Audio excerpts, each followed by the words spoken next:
Bharat rising में आपका स्वागत है। चैनल पर नए हैं तो सब्सक्राइब करिएगा, लाइक शेयर एंड कमेंट। बड़ी दुखद घटना हुई है राउस आईएएस सर्कल का, जहां पर पे राजेंद्र नगर में उनकी कोचिंग सेंटर है, वहां पर पे 3 बच्चों ने उनकी जान चली गई पानी में डूब करके। राव आईएएस में बेसमेंट में पानी भर गया और उसकी वजह से 3 स्टूडेंट्स की मौत हो गई, जिसमें से 2 लड़कियां थीं और 1 लड़का था।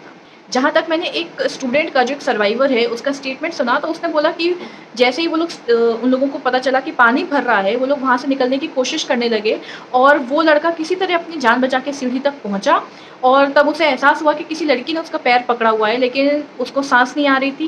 वो किसी तरीके से बाहर निकला, पीछे मुड़ा, तब तक उस लड़की का हाथ छूट चुका था और वो लड़की शायद डूब गई। मैं खुद एक आईएएस एस्पिरेंट रह चुकी हूँ। मुझे लगता है इस देश में ऐसा बहुत घरों में होता होगा कि एक बच्चा या सारे ही बच्चे एक बार आईएएस अटेम्प्ट देते ही होंगे। अगर नहीं भी देते हैं तो चलिए, अच्छा है कि वो अब अपनी लाइफ में कुछ अलग करते हैं। लेकिन मैंने दिया हुआ है और मैं राउस से ही पढ़ी हुई हूँ आज से कुछ साल पहले। बात यह है कि ये कोचिंग इंस्टीट्यूट्स बच्चों की ज़िंदगी से खेलते हैं। क्यों? यूपीएससी के नाम पे। यूपीएससी एक धंधा बन चुका है और ये फैक्ट है, यही वर्ड है। लेकिन अब हम अपने टॉपिक के ऊपर वापस आते हैं। ये ऐसे कोचिंग इंस्टीट्यूट्स हैं जो कि आपसे फीस लेते हैं लाखों की। सच्चाई बोल रही हूँ, लाखों की फीस लेते हैं। माँ बाप अपने बच्चों के ऊपर अपना खाना पीना बंद करके, अपने हज़ारों खर्चे बंद करके अपने बच्चों को ये सोचते हैं कि हमारा बेटा तो आईएएस आईपीएस बनेगा, इसीलिए वो अपने बच्चों को वहाँ पे भेजते हैं। वो पैसा देते हैं जो उनके खून पैसे की कमाई होती है। वो बच्चा शायद अपनी माँ को या अपने बाप को बोल के निकला हो कि मैं लाइब्रेरी जा रहा हूँ, पढ़ूंगा, पर वो कभी वापस ही नहीं आया। आप उन माँ बाप के बारे में सोचिए जो अब वेट कर रहे होंगे अपने बच्चे का कॉल का, पर किसी का कॉल आता है कि उनके बच्चे की बॉडी ही नहीं मिल रही है क्योंकि वहाँ पानी भर गया है। और दूसरा, एक सरकारी नौकरी के ऊपर अपनी ज़िंदगी भर की सारी कमाई, अपने सारे होप्स, अपनी सारी इच्छाएं आप लगा देते हैं। चलिए, एक इस टॉपिक को भी अब हम साइड में रखते हैं क्योंकि सोच बदलने में और होने में बहुत टाइम लगता है। लेकिन चलिए मान के ये भी चलते हैं कि बच्चों के अंदर भी इस चीज़ को लेके जज्बा है। जो उन 3 बच्चों की डेथ हुई, ये कितनी जायज़ थी? उन्होंने तो उनके ऊपर पूरा भरोसा किया। उनको तो नहीं पता था कि ये इंस्टीट्यूट वहाँ पे इलीगल या गलत तरीके से लाइब्रेरी चला रहा है। जब आप लाखों रुपए लेते हैं तो क्या आप एक प्रॉपर इंफ्रास्ट्रक्चर नहीं दे सकते उन बच्चों को? तो ये उन बच्चों और उन माँ बाप को देखना चाहिए कि वो जहाँ अपने बच्चों को एडमिट कराने जा रहे हैं ऐसे इंस्टीट्यूशंस में, क्या वहाँ पे दीवारें, चेयर, बाथरूम, सब चीज़ें ठीक हैं कि नहीं है। एक लाइब्रेरी के अंदर जब पानी इतनी सी बारिश के अंदर भर सकता है, उसके बाद वापस से एक ब्लेम गेम शुरू हो गया कि ये उसने किया, ये आपने किया, ये उसने किया। क्या इसमें सरकार की गलती है? क्या इसमें एमसीडी की गलती है? इसमें किस पॉलिटिशियन की गलती है? अरविंद केजरीवाल जी ने इलेक्शंस के टाइम पे बहुत चीख के कहा था कि मैं पानी की कमी नहीं होने दूंगा दिल्ली में, मैं झीलें बनाऊंगा, मैं नदियां बहाऊंगा। क्या वो इस नदी और इस झील की बात कर रहे थे जिसमें डूब के देश का भविष्य मर रहा है? क्यों दिल्ली में एक प्रॉपर सैनिटेशन का जगह नहीं है? क्यों हर बार बारिश में वहाँ पे सर के लेवल तक का पानी भर जाता है, लोगों के काम रुक जाते हैं, लोग घर से बाहर नहीं निकल सकते हैं? उन्होंने तो सेंट्रल गवर्नमेंट से पैसे लेके अपनी जेबें भर ली, अपने मकान बना लिए, बंगलो बना लिए, पर उन बच्चों के भविष्य का क्या?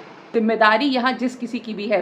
पहली बात तो अब वहाँ पर पे एकदम से देखा जा रहा है कि कौन सी इलीगल बिल्डिंग है, कहाँ पे ये इलीगल इंक्रोचमेंट है। क्यों ये पहले नहीं होता? क्यों हम हमेशा उस चीज़ का इंतज़ार करते हैं कि एक त्रासदी आएगी और तभी हम सब अपनी आंखें खोलेंगे? जब कुछ जाने बच्चों की चली जाएंगी तभी हम अपनी आंखें खोलेंगे। अभी ही कुछ दिन पहले राजेंद्र नगर में बारिश के कारण एक बच्चे को इलेक्ट्रिक शॉक लग गया, जिससे उसने ज़िंदगी खो दी। वो बात आई गई हो गई। क्या वो इंफ्रास्ट्रक्चर की प्रॉब्लम नहीं थी? क्यों क्यों सब शांत रहते हैं? क्यों एमसीडी कुछ नहीं कर रहा होता? ये पॉलिटिकल पार्टीज की बात नहीं है, इन बच्चों की जानें गई हैं। हो सकता है वो आईएएस ना बनते, हो सकता है वो कुछ भी करते, लेकिन ऐसी चीज के ऊपर उनकी जान चली गई।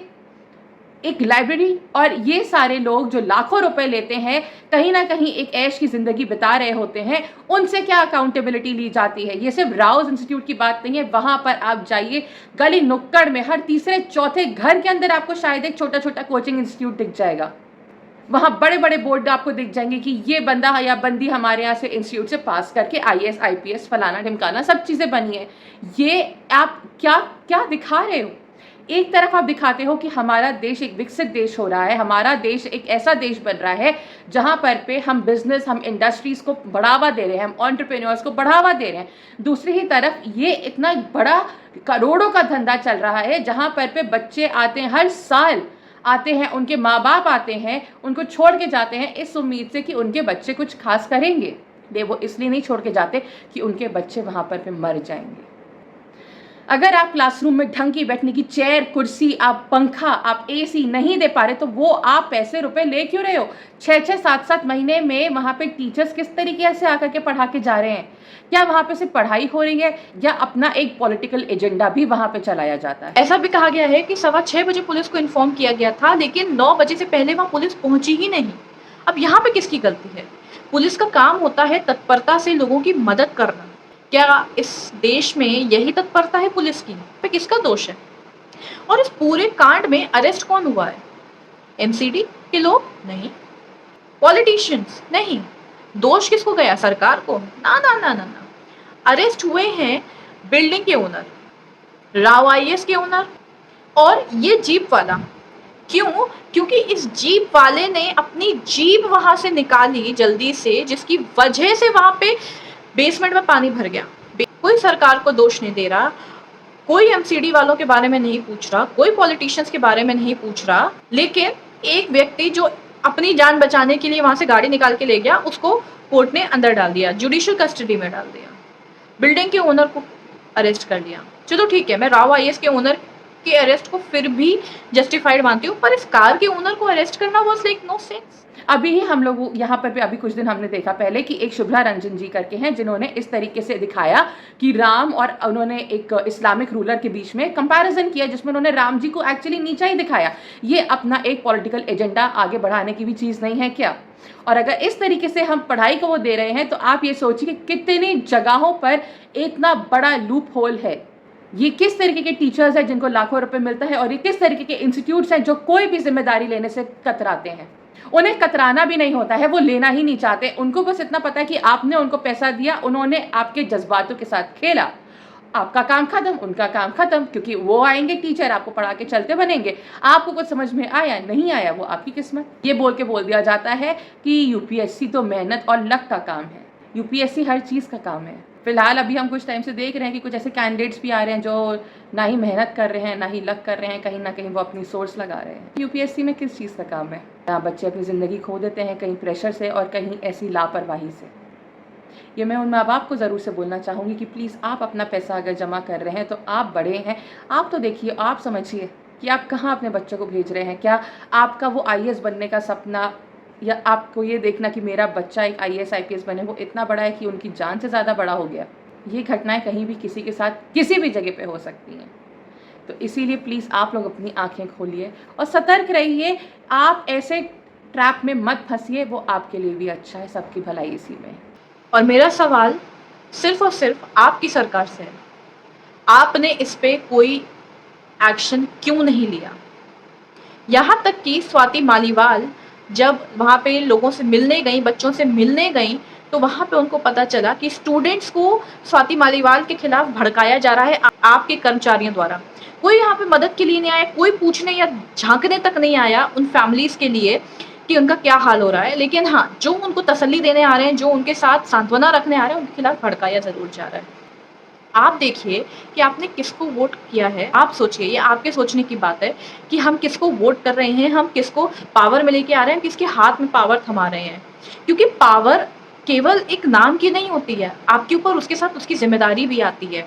आपको उसके साथ खेलना नहीं चाहिए, क्योंकि आप उसके साथ खेल नहीं रहे हैं, आप इस देश के भविष्य के साथ खेल रहे हैं, उन लोगों के साथ खेल रहे हैं। और अभी तो सिर्फ एक ये इंसिडेंट पता चला है जहाँ पे लोगों के घरों में बत्तियां जा चुकी हैं, पानी भर गया सड़क पे, जहाँ पे करंट आ रहे हैं लोगों के घर में, आप उनकी तो बात ही छोड़ दीजिए। तो प्लीज़ एक ऐसे व्यक्ति को या एक ऐसे इंसान को अपना नेता चुनिए जो मुसीबत के टाइम पे आपके साथ खड़े होने का मादा रखता हो, दूसरे लोगों को भड़काने का नहीं।